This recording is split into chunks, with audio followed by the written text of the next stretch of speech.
Oh, goodness. I am resident of Collinwood for YouTube, joined by my buddy Daniel Culver Killenberg. We're here to talk about Halloween 4, the return of Michael Myers and his evil ways. When did you first see this, Daniel? I actually saw this either. Oh yeah, I'm pretty sure it was late 2011 actually, because I got, that's when I got the original 8 on DVD. Did you see this on TVD? Okay, yep, easy enough for me to say. TV or DVD? I actually saw it on DVD. Cool. It's weird because, like, when I was growing up, like, you either saw, like, because I'm older than you, and I feel like I need my AARP card every time I'm talking to you. But, like, I saw this on TV, but not too long after, I watched it on VHS. And it's weird how when you're watching something on VHS, it's sort of like watching something on DVD now. It feels like special, you know what I mean? So on TV, because on TV you get the commercials. So you just have that period of time of breaking of like just watching the damn commercial, but on a VHS you don't, which is cool. So I watched this about, I think, 1990, 91.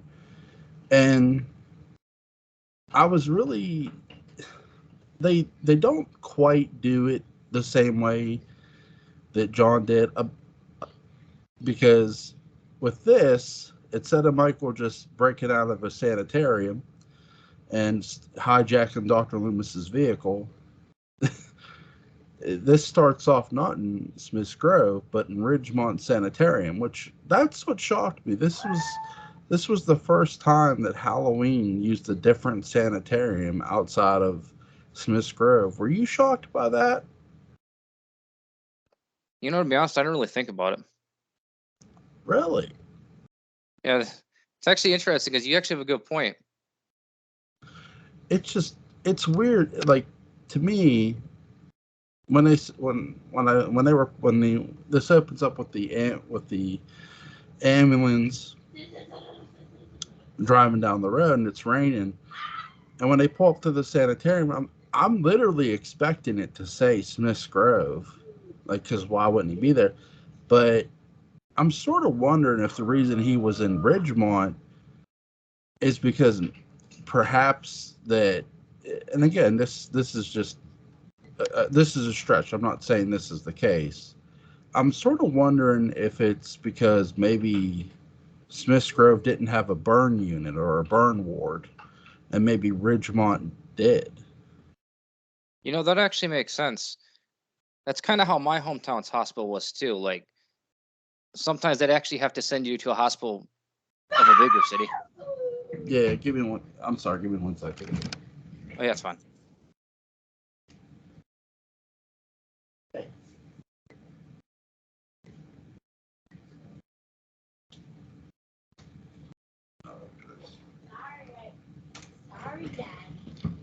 Sorry.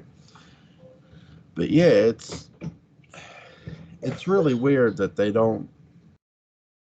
Again, I just think Ridgemont, like we were saying, Ridgemont Federal has a burn ward, and maybe Smith's Grove didn't. Like you're saying, where you live, some places they're like specialty hospitals. Like they'll send you to a hospital that has a burn ward unit, and there are hospitals that just don't for whatever reason, or they're just not equipped with one. And because that's the thing with Halloween 2, Michael Myers' ass was set on fire. Basically, it was unofficially it was the ghost of Ben Tramer getting revenge, but not really. But it was Dr. Sam Loomis and Laurie Strode doing a tag team on him. She shot him in the eyes, and Loomis had the lighter. They were opening up the gas tanks at the end of Halloween 2, and they blow up and Loomis blows up the hospital, blows up the room where this surgery takes place. Laurie gets out before that happens, And so this is where Halloween 4 is sort of picking up from, where Michael is all bandaged up. He sort of somewhat looks like the mummy a bit in the face. Oh, that's true. He's just laying there. I like how the nurse, who's who's when the nurse and the doctor, or the two doctors go in there. I love this security guard who talks to him. He's like, he's so creepy. He's he's one of my favorite things about Halloween 4. I have a lot, but he's just like, well, welcome to hell. And it's like, this guy really does not like working here. Oh, yeah, that's true. Like, why does this? I was sort of wondering, why does he work here? Because he doesn't seem to like it, right? Yeah, you're right. Like, why? Like, I've heard of like having a job you don't like, but it's like, I mean, you're a security guard. I'm sure there are other places that hire security guards. I mean, malls, or especially in '88, malls, schools, other places. But he's working at some place he doesn't like. He's like, you never get used to the faces here, never. And I like how he's cutting a promo about, excuse me, about Michael, where he's saying that, yeah, the one you're picking up, just thinking about him gives me the willies. Murdered 16 people, and he's like, his own doctor, of all people, shot him 6 times. And he tried to blow him up. Both of them nearly burned to death. So you have a character who wasn't, I love how you have a character who wasn't in the first 2 movies, but because of news and media, most likely, he knows the history of it, which is really interesting. And when the doctors go down in the basement with him, and they're going toward him, I love how the one doctor is like talking to Dr. Hoffman, which which instantly always makes me think of Dark Shadows, because there's a Dr. Julia Hoffman in there. Not that this guy's name is Dr. Julia Hoffman. His name is I just call him Dr. Hoffman. But the one doctor's like, I'd expect Loomis would have been here. And he's like, well, if Loomis read memos, he'd be here. So Loomis is not told exactly that Michael's being transferred, which is really, really interesting. What did you think of Dr. Hoffman, Daniel? You know, I actually didn't mind him, but you made, some good points. Also, I also want to point out that there's also Mark Hoffman from Saw, but I think he's named after one of the producers. Yeah. I know that's not really relevant to what you asked, but No, I like what you're saying, but I think that because sometimes with characters' names, it's not always like you'll just pick them. I'll give an example. I didn't even realize I did this when I was writing it. But when I wrote my Resident Evil story, I named the character Oscar Robinson. Well, Oscar Robinson's a freaking basketball player. Like,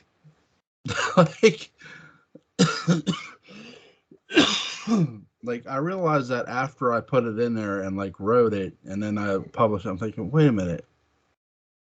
Oh shit, yeah. like I didn't mean to do that. But I did it accidentally. So it's like I think from a writing standpoint, us writers, we just come up with names that like pop in our head sometimes. Oh, that name sounds good. That name sounds good. I'll just use it. That's actually what happened with my Rabies 2.0. If you notice, his name is Patrick Adams. It's not a reference to the Adams family. I just like the last name. Right, like that's the thing too. When you think of, you're not necessarily thinking of another product when you're writing a story, or thinking of, like you said, it's not like you were thinking about the Adams family. You just put the name in there, and it's an honest goodness. I won't call it a writer's flaw. It's just something most writers do, that it's like, you know what? I like this name, so let's use it. Fuck it. Yeah, I might insert a reference to that though, but I'm not sure yet. There you go. I like that. What did you think of they cast a very young Danielle Harris. She's a child actor. And they're going to have her play the daughter of Laurie Strode when Jamie Lloyd. Obviously, they're using Jamie Lee Curtis's first name clearly, which is smart. I would do that. I would have did that too. And it's really, this is the first time in Halloween history that they're putting. They aren't totally putting all the weight of the movie on her, but they're putting a good portion of it on her. What were your thoughts on that? Yeah, I'd say they did, put a good portion on her. I thought she was a good character, and I actually liked how she was named after Jamie Lee Curtis. But I think Danielle Harris did a good job. Yeah, I want to say she was 11 when she made this movie. I could be wrong about her age, but she really just did a great job, playing this part, because to be told, hey, you're going to be the daughter of Laurie Strode, I'm sure it's like, holy shit, but Jamie Lee Curtis who played that role, who played Laurie Strode. Sorry. But I really like the fact that they had pictures of Laurie Strode. Now I think they're just certain pictures are still pictures from the first movie. But I like the fact that they had pictures of Laurie Strode in Halloween4. There's a real weird picture too, and I know we did not plan to do this movie. This was an audible at the last minute, so there's a really weird pic. Oh, I don't know if I want to call it weird, but it's semi weird, of a guy with a beard who's hoisting hoisting Danielle Harris's character over her shoulder. I sort of wonder if that's supposed to be her father, or Laurie Strode's, I don't know, husband, boyfriend at the time. Do you think it could have been? Yeah, I think it could have been. I know some people speculate that Jimmy was her father, but that's never been confirmed. Yeah. Well.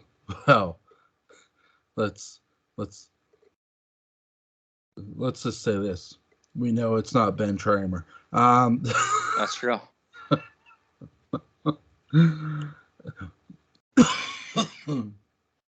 By the way, I like the character Ben Tramer. I just think it's crazy that, man, Laurie Strode, whether she's related to Michael Myers or not, she's got one of the worst luck streaks I think I've ever. She's both lucky and unlucky at the same time. Even if she is related to him, whether you include the sister connection, it's like, oh, here's her friends. Well, they all get killed. Here's this guy that likes her, and we don't even really see him. We don't see him at all in the first movie. Well, he gets hit by a police cruiser that collides into a van, and it explodes, and he gets set on fire, and burns to death. It's crazy. And now here's her daughter, who's at the hands of Michael Myers, who we know his killing streak. He has a no mercy clause in his contract, I think. I like the fact that they got Donald Pleasance to return here for Dr. Sam Loomis. I think that was a huge deal.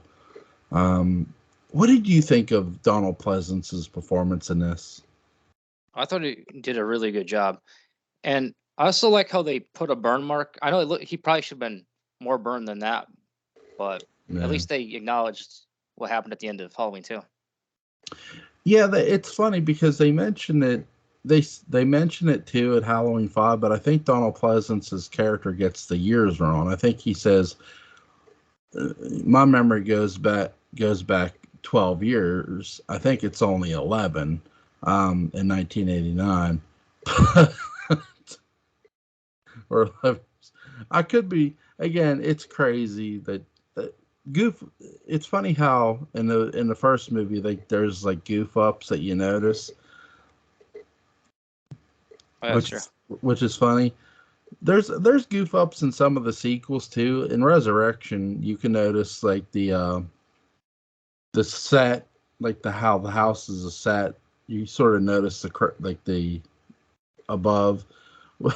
It's like, yeah, yeah. I Why did not? like how. Oh, sorry. No, go ahead. I did like how Loomis was actually consistent. I don't know if you know what I mean, but he actually seemed like the same character from the first two movies. Yeah, I think that's the one thing that's most important. If you're gonna bring a character back, and especially bring the actor back who played him, and that's the thing too. When you look at how, like, we know John Carpenter and Deborah Hill wrote the first Halloween, and John Carpenter, excuse me, wrote Halloween 2, or at least a good portion of it, most of it. But with Halloween 4, John Carpenter's not the one writing this, and you have Alan B. McElroy, I think his name is, and Dwight Little, who wrote this script, and they do a really good job of writing the character of Loomis. I mean, Dwight Little ends up directing it, which is cool. Really, it's a really fun movie, and I like how both 4 and 5 are filmed in Utah. What did you think of Utah as a Haddon, or Salt Lake City, we'll say, as a Haddonfield, Daniel? I think it did. It looked fine. Yeah, That's I probably a can, better location than California too. for sure. I gotta say this. I can't think of one Haddonfield that I didn't like. I even liked, for as little as we got it, I somewhat liked Canada's. Like, I didn't like, because I know Resurrection was filmed in Canada. Uh, their little bit of Haddonfield. We didn't get much of a shot of Haddonfield. We get some shots of a town, of reminiscence of a town. But with this feels like a fall movie, and I love. What did you think of that opening where they're showing like farmland, open country, really? I actually like that. It actually made it feel like a Halloween movie, and not even just a Halloween movie. A fall movie. Yeah, it really gives you that creepy vibe too, with the music, like the music sort of playing a bit. It it really gives you that Halloween feeling. Um, what did you think of Rachel Carruthers in this movie? The character of Rachel Carruthers. I actually liked her character. I know some people might disagree with me, but I liked her. I know she had flaws. Like she made that comment about, well, that hurt Jamie's feelings. But that's like we talked about. We both, and I know we talked about this before, but I like flawed characters, and I know you do too. So I basically thought she made mistakes, but she was still a good character.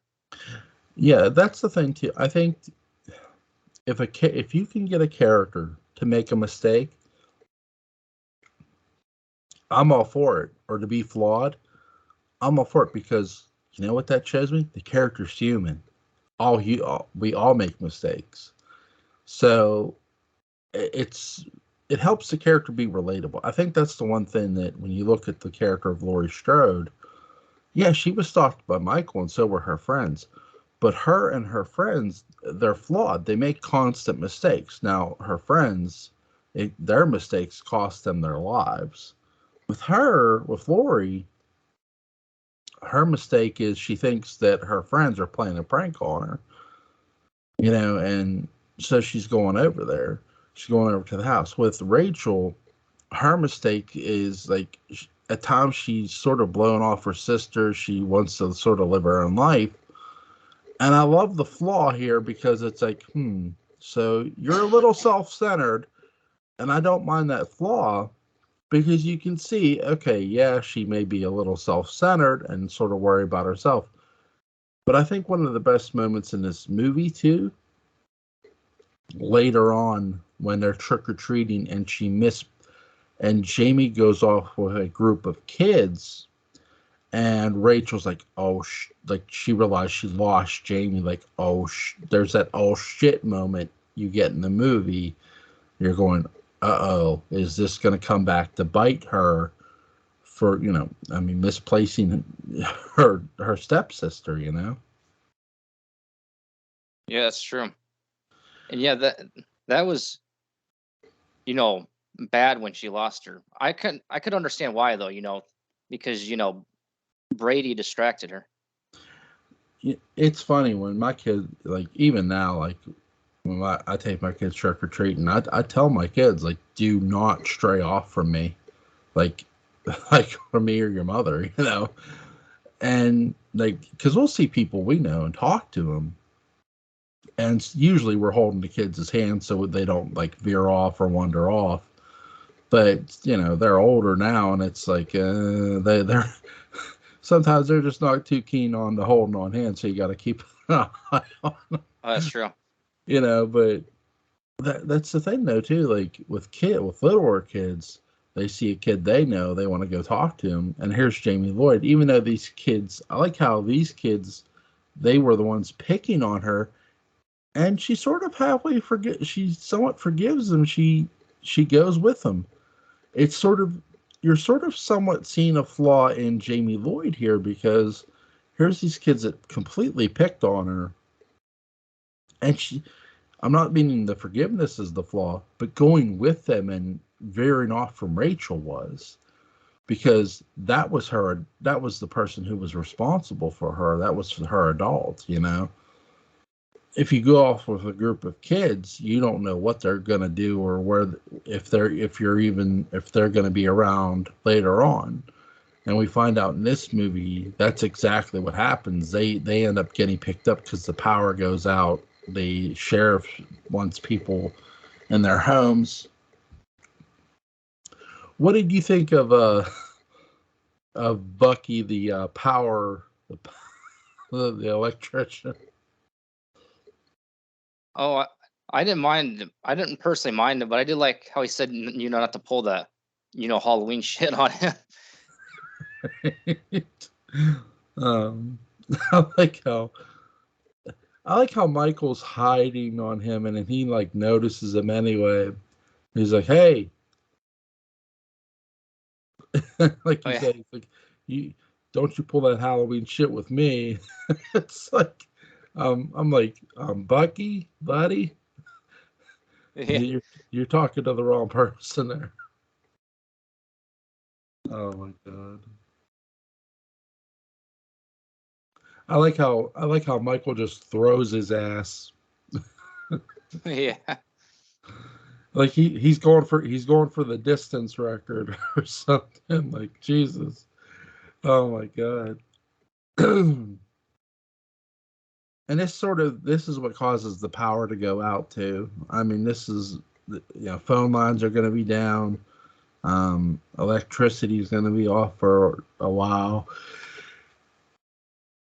She have a CB radio, which our newly appointed sheriff, Ben Meeker, has. We get the information that Sheriff Brackett retired in 81. He moved to Fort Lauderdale, Florida.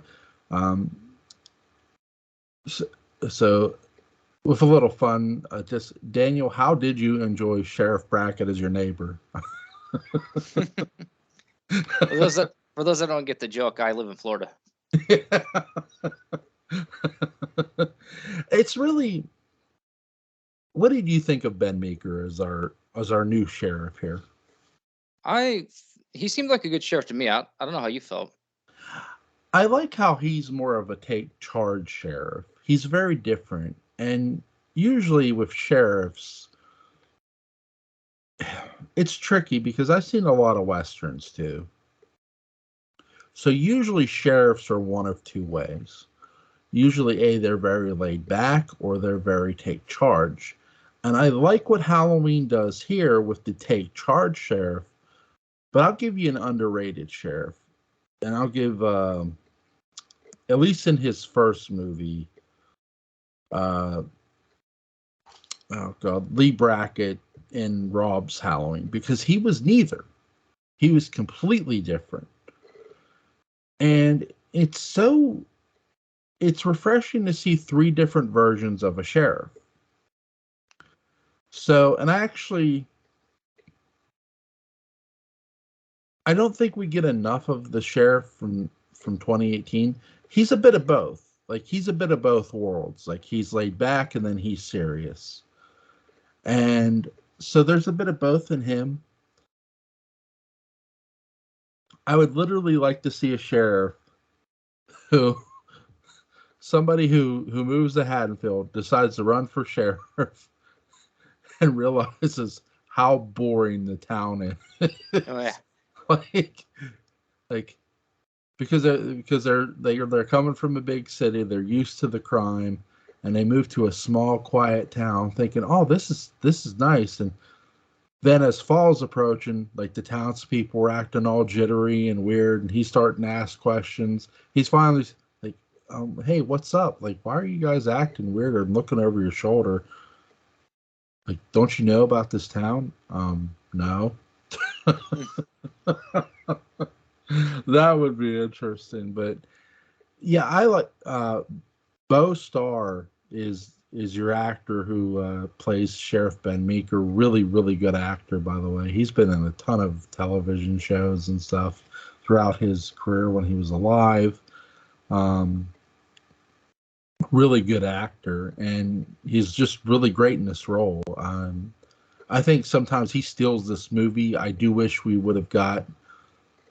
I think really, if they were gonna, and I sort of wish Bo Starr would have been the star of Halloween 5 along with Jamie Danielle Harris, and we could have got a lot more of him in Halloween 5. But not to be. He's in that movie though, as Sheriff Ben Meeker. But he really shines in this movie. He's really good. Him and Donald Pleasance's chemistry is great. So,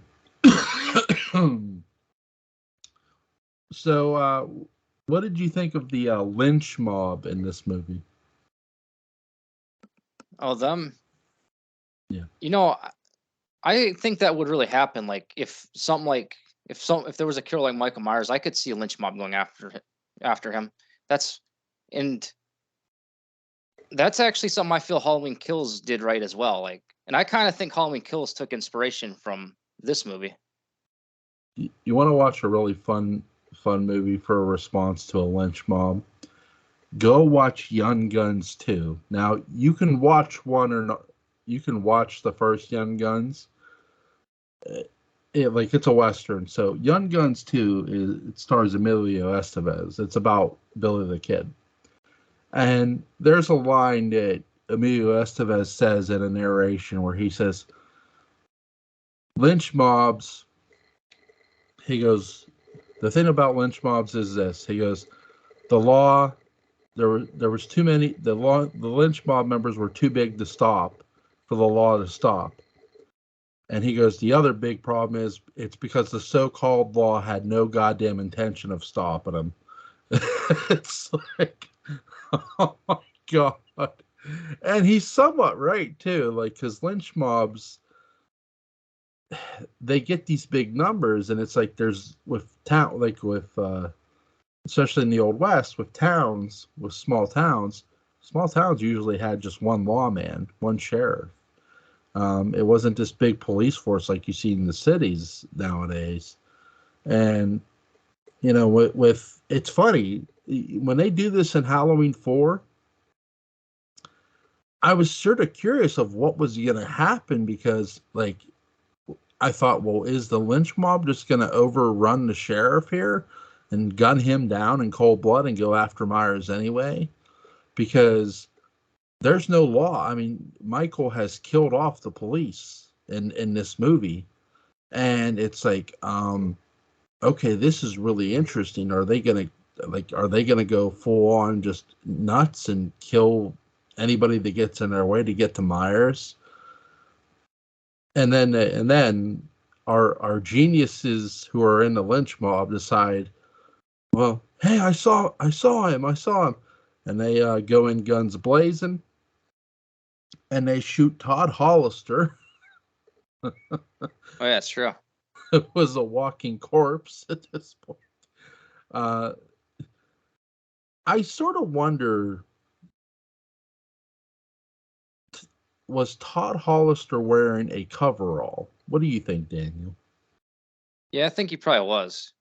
Yeah. That's probably why they thought he was him. Yeah, I'm not so sure he was wearing the mask, but I am with you. I do think he was wearing the coverall at least. That, it explains them gunning him down. Okay. But the lynch mob in this movie is just pure intense, because I like how, and so is the one in Kills too. I think that's the one thing. Kills and 4 really complement each other as films when it pertains to the lynch mob, because they're both different with the lynch mobs. It's not the same thing when you watch it. With 4's lynch mob, they accidentally kill somebody. Now, with Halloween Kills lynch mob, they kill somebody thinking it's Myers too, but there are people who actually, like Lori and her daughter, are saying, no, that's not him, but no one's listening to them. And I really think that's really great when you can look at the differences between two films and go, hey, this is really neat that this film had it this way and this film had it that way. Yeah, I agree with you. It's really cool. I found it interesting that the lynch mob, after they shoot him, they don't sorry, they don't bother to tell the sheriff. They don't bother to radio in, but the sheriff hears about it over his CB. It's like, yeah, they shot Todd Hollister by mistake. And Ben Meeker looks pissed.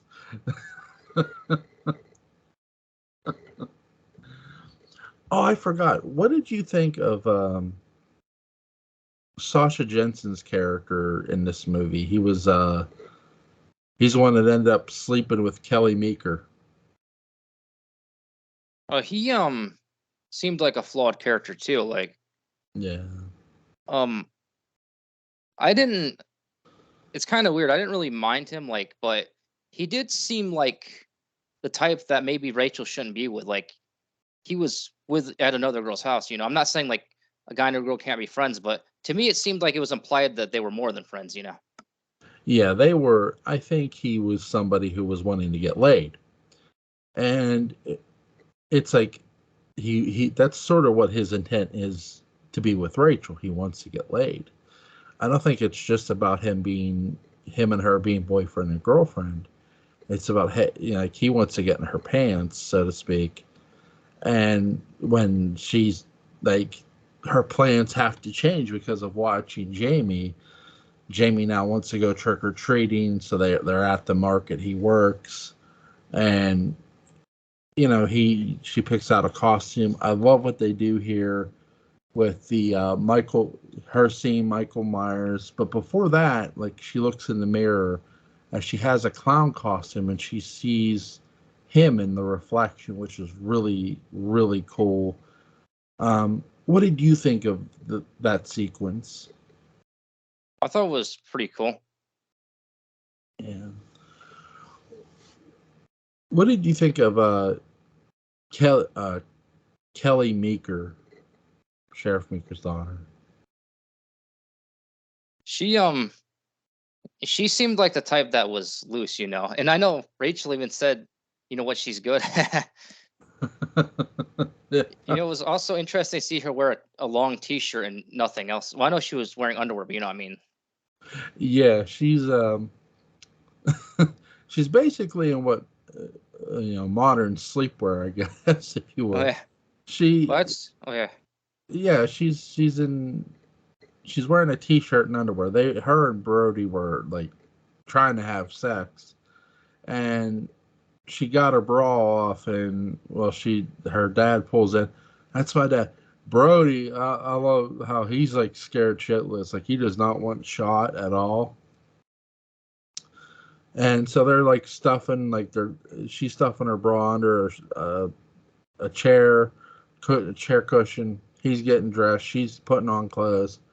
And you're right. She just puts on a t-shirt over her underwear. And it's like you could put two and two together with these characters about what they did. And I think he knows. I got to believe Ben Meeker knew what they were doing, or knew what at least they were trying to do. And that's why he says what he says. Yeah, I catch you groping my daughter. I'll use that shotgun on you, understand? It's like, Yeah. that's one of the best lines I've heard out of a sheriff. Um,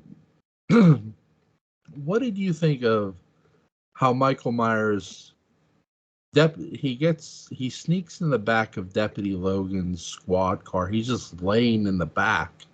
What did you think of that?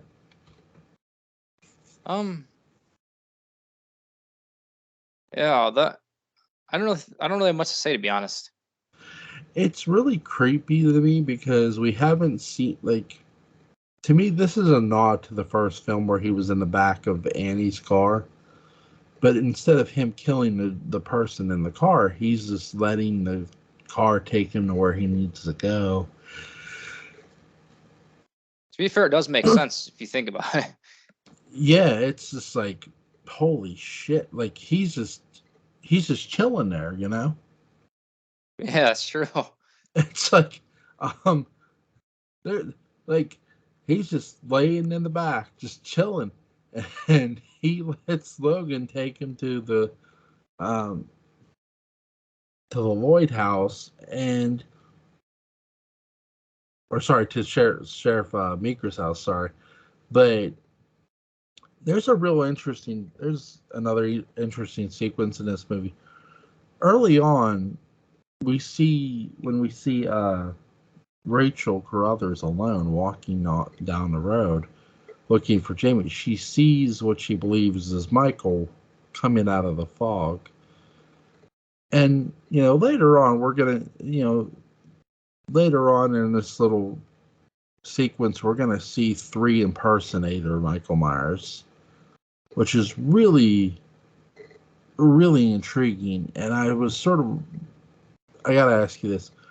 When she first saw the Michael in the alleyway, do you think that was the real one or one of the fake ones?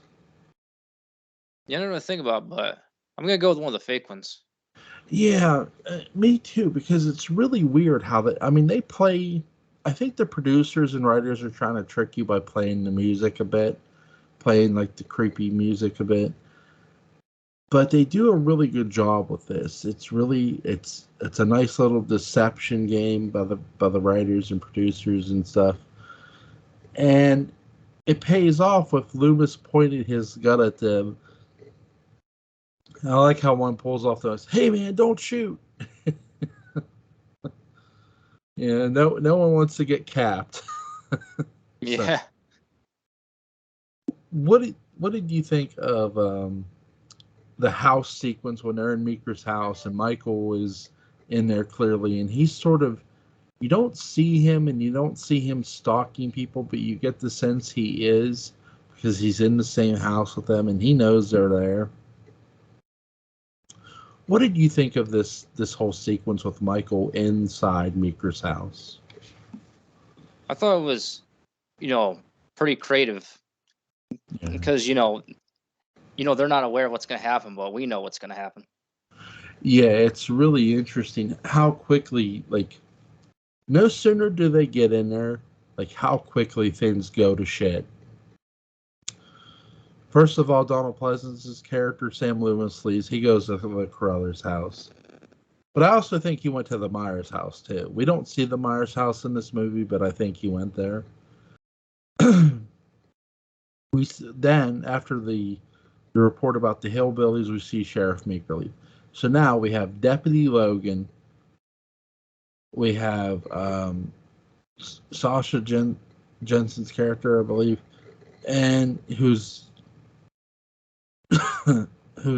was outside upstairs, nailing the window shut. And you have Rachel, Jamie, and the other girl, Sheriff Meeker's daughter, and how Michael kills Logan and Sheriff Meeker's daughter is just really, really brutal. What did you think of those kills, Daniel? I thought they were pretty good, and I agree with you. They're pretty brutal. Yeah. Sasha Jensen's character really gets an interesting death too. Like you can sort of tell when he points the gun and after reloading it, and they cut it back to Michael and he's charging him. That part of the sequence was originally supposed to take place downstairs because you see the downstairs background, even though they're on the stairway. And so Sasha Jensen's character's neck gets popped and squeezed. He's dead. And you have a really interesting dynamic because they're dead. Rachel Carruthers, Jamie Lloyd, they barely get away. Rachel Carruthers goes unconscious from falling off the side of the building. Daniel Harris's Jamie Lloyd runs after seeing Michael watching her over Rachel's body. Hey, yeah, I'd run too at this point. What did you think of that whole sequence, Daniel? I'm sorry, I'm rambling. No, it's fine. I thought it was pretty good. Yeah. What did you think of? Because they end up going to this. Loomis ends up finding her, and they end up going to the schoolhouse. What did you think of the schoolhouse sequence? I actually like that, and I thought that was a good idea too because that'd be a good place to go since the alarm is going off. That's going to attract the cops. And also, let's not forget when Myers goes blonde for a few seconds. Yeah, it's. There's a meme on Facebook. I'm sure you've seen it where, "Hey Doc, it's me, Ben Tramer. This is revenge," and and we know that Michael Myers throws Donald Pleasance as Sam Loomis through a window. That's one of the funniest memes in Halloween. It's fun. It's funny as hell. You could actually also when Jamie was trying to open the doors, of course they're unlocked. It actually, it showed there was real danger. Because obviously she wasn't able to get in the rooms, so the possibility of Myers capturing her, getting to her, was actually very possible. Yep, she's in a real dangerous situation, like you're saying. I like the fact that they had her alone in a school, and schools generally can be very scary, when they're empty. Now here, it's not empty. You have a serial killer who's chasing you, and as Michael goes to grab Jamie Lloyd's ankle, guess who saves the day? Rachel Carruthers is back, bitches, with the fire extinguisher to the face. I love this sequence here. What's your favorite scene in this movie? My favorite scene,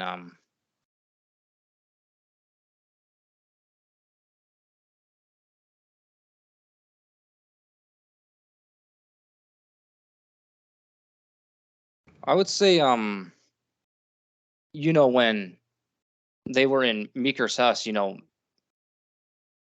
upstairs. I thought that was pretty good. Yeah, that was, holy shit, that was intense. But I love the sequence where, and I know the truck was rigged up, but I love when Rachel's driving the truck and he's trying to grab at her and he's pulling at her shirt. That whole truck sequence is really, really, really good. Still holds up today. That's What true. did you like? What did you think of it? I agree with you. Yeah, I thought it was pretty good. I also liked the scene at the beginning where I think it was supposed to be a nightmare. Where Jamie was running from Michael Myers. Well, what I mean, Yes, like when she was in her room. that's what's interesting because it was a nightmare. You're right. If you notice when Jamie is talking to Rachel, I don't think this conversation is actually happening. At least not in the real world. It's happening in her head because in your dream you can actually carry a conversation with someone else. I've done it, at least in my sleep. But with this, when she looks outside, you see the ambulance that Michael was riding in. Like that shouldn't be there, and you realize, oh, it's a dream, a really well done dream. You know? Yeah, that's. I actually never thought about the conversation being a dream part of the dream too. Yeah, it's well, the dog's in the dream, Rachel's in the dream, and again, she sees the ambulance. Well, I mean, really, how does she know what ambulance he's in? She wouldn't, you know. That's true. So it's just a part of the dream. At the end of this movie, the hillbillies get their much deserved slaughter. They get tossed out the truck like a side of beef, which I love. I love how the driver gets his neck just torn off. Really cool scene. What did you think of that? The scenes in the truck. I thought they were pretty good. Yeah. What did you think of the end? You have Rachel Carruthers who drives the truck, and Michael, die, you son of a bitch, is what she says.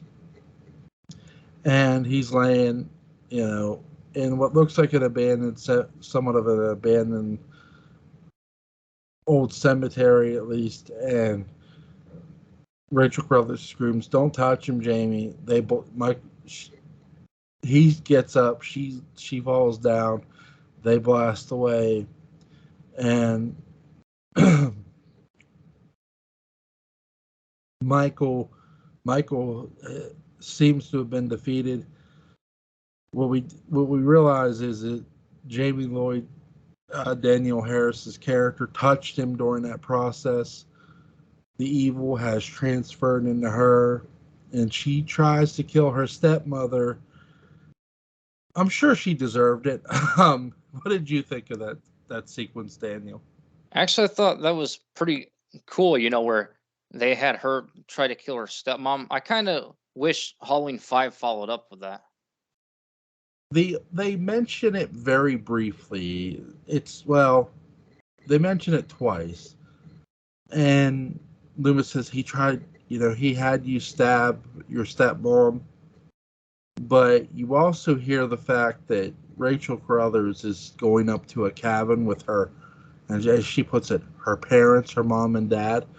So Mr. and Mrs. Carruthers did survive the events of Halloween 4. I could see her surviving. I think you're right though. I know they did technically continue it. I think that's why Jamie was in that place in Halloween 5. Yeah,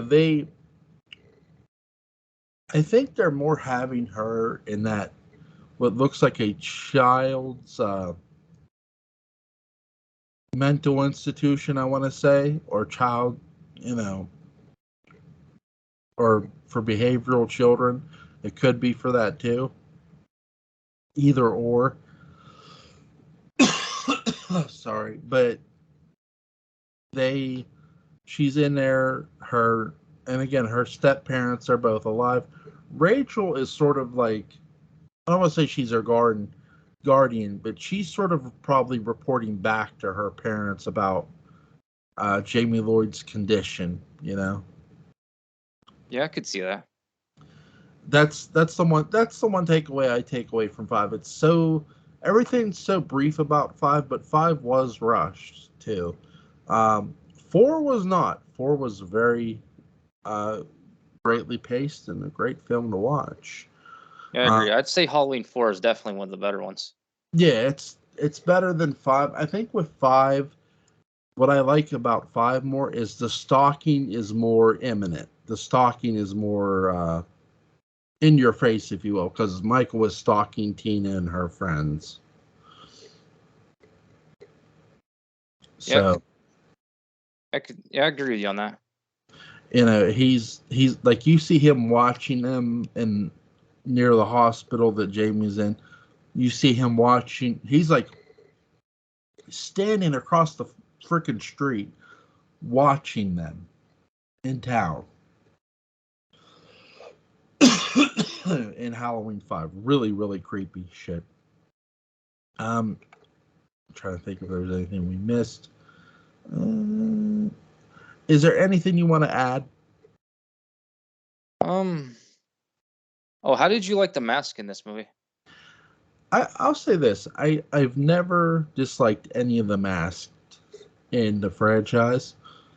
I liked it. I do think, though, this is the movie where where William Shatner's attorneys noticed that it was his face they used, and that's why we get the mask we get in 5. Now, I like the mask in 5 personally. I know a lot of people don't, and that's fine. But what did you think of it? Um, I I did think this wasn't that great. I don't think it's as bad as people say, but it actually makes sense if you think about it because it's supposed to be a random Halloween mask he grabbed. Yeah. Yeah. It's supposed. Daniel's right. It's supposed to be a random Halloween mask you grab. I think this mask, again, it looks small, but again, though, too, I mean, it works for the night sequence when they have it in the house. They show it off really well. They had no problem showing off the mask, which is cool. I like the scene where Michael peeks his head out and you see part of the mask in the darkness in Halloween 4. Really, really cool scene. Yeah, I agree. I know the poster is also misleading. Yeah. For some Yeah, reason, the picture of the mask is like better looking. Sorry to interrupt you. no, you're right. Daniel's right. The poster has, I think it has the original mask on it, doesn't it? I think so. If not, it's like a good imitation of it. Yeah, it's. So you might look at that poster and go, "Oh, that's the mask that's going to be in the movie." No, it's not. That's one thing that's good about the new covers. The covers that the Scream Factory 4K Blu-rays have, because the masks on those are actually correct. Yeah, I like the mask that they use. I like the mask that they used in all 3 of the Blumhouse movies too. I think that it's always interesting to see what someone else does with them. From a creative standpoint, a look standpoint. Well, You that's know, true. you don't have to alter it a bunch, but if you alter it somewhat, I'm fine with it. Yeah, that's how I am too. Also, I like how I kind of think the new the masks they use in the Blumhouse trilogy are basically the Rob Zombie masks done right. Yeah, I would agree with that. I think that because if you notice when you watch Rob's, even with you when you watch Rob's first Halloween, and you notice sort of how the mask is sort of nicked up a bit when he pulls it back out of the wooden plank in the house underneath the wood of the house. There's a little bit of scars on it. With Halloween 2018, the mask is a bit faded a bit, but in Kills the mask gets like ripped a bit. And again, I think with the Blumhouse trilogy, the filmmakers took great advantage of telling that story about what the mask was going through too. I agree with you on that too. Yeah. It's really, again, I don't mind the mask being a focal point in the story. Hey, if you're gonna do that, great. You know, if that's a part of your story, great. And they pulled that off too. With Halloween 4, again, I don't mind the mask. I like it because I think it was effective for their movie. Really, you know, it's still scary looking. I'll say this. Here's what's really weird. When I rented this movie, there, like, because the video store I went to rent this movie had the when you rented the movie, you had to take the case up to the counter to get to show you were, because there was a price tag on the case on the cover, and on that cover was that mask we just talked about, where it looked like the mask from One. Oh, I remember taking it up to the counter. Oh my god, you know, goodness. But what do you give Halloween 4, Daniel? 1 out of 10. I'd say it an 8. Yeah, I'm with you on this one. This one gets an 8 for me as well, or at least an 8.5. It's entertaining and it's a fun watch. I love the atmosphere of the movie. I know you do too. It just, I'll say this. I sort of wonder why they didn't make a mask, or maybe they did and we just don't know it. I think the Ben Tramer mask is the closest the closest they got to the first one, but it had blonde hair though. That's true. Like, I mean, here's the thing. Because for those who have never seen the Michael Myers mask, the Michael Myers mask has hair on it. It's not the person's hair, it's the mask hair. So if they would have used the blonde-haired Michael Myers mask, would I have been upset? No, no, but you could have just somehow colored the hair black, I guess. I don't know. Oh yeah, that would be pretty cool looking. Yeah, right. But overall, really, really entertaining movie. Is there anything you want to add before we get out of here? I actually want to say, like, for anyone listening, if you just want like a simple review, I have a review on my channel. I think you have a regular review too, right?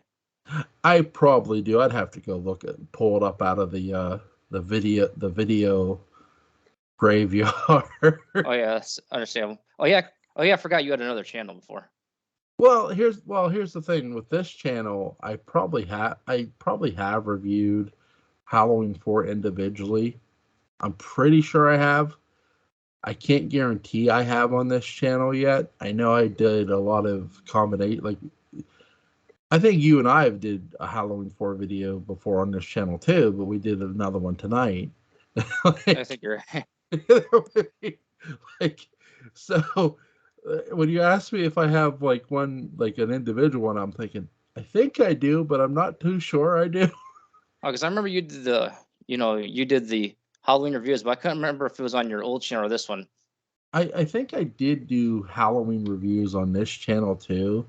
I'm pretty sure I've done 4 by myself. Pretty sure, but I'm not. I'm old. I'm not too sure. Yeah, for those that don't know, he used to have another channel called LO3 Variety. I do remember that name. I know it probably sounds weird that, like I said, I forgot you another channel. I just, know that you've been doing YouTube a while, Yeah, like this is my for my resident of Collowood channel this is my second year with it. I'm in 2 years in with it, which is nice. But it's when someone said that to me, I'm like, oh, I had no idea. Oh yeah. Like, I don't keep track of how long I have this channel. But I'm pretty sure one's out there. I know there's one on your channel, which I'll leave a link to in the description box. Oh yeah. Like, just let people know, it does have an intro and an outro. That's it. I was kind of, I shouldn't say new to YouTube. I was new to as like a content creator, and I don't do it now because it's like, why bother? Now, do they Like, if you did it again, you don't think they'd hit you with copyright, right? I don't think so, because I did use the Halloween theme, but I used a cover from, I think his name is Mayu or Mayuji, or I think he used both at different times. Okay. Cool. Link to my buddy Daniel Culver's channel. Killenberg is the name of his channel. It's really, really awesome. I listen to it. Definitely go check out his channel. Link will be in the description box. Go follow Daniel on Twitter at Killenberg. You can also get him on Facebook, Daniel Culver. Man, this was really, really fun to do it as a last minute replacement. I agree. I had fun too. For Friday the 13th. We'll try to get Mark on here this week with the both of you to do Friday the 13th, part 2 and 3. But yeah, man, have a happy Thanksgiving and take care, Daniel. Yep, you too. Yep. Bye.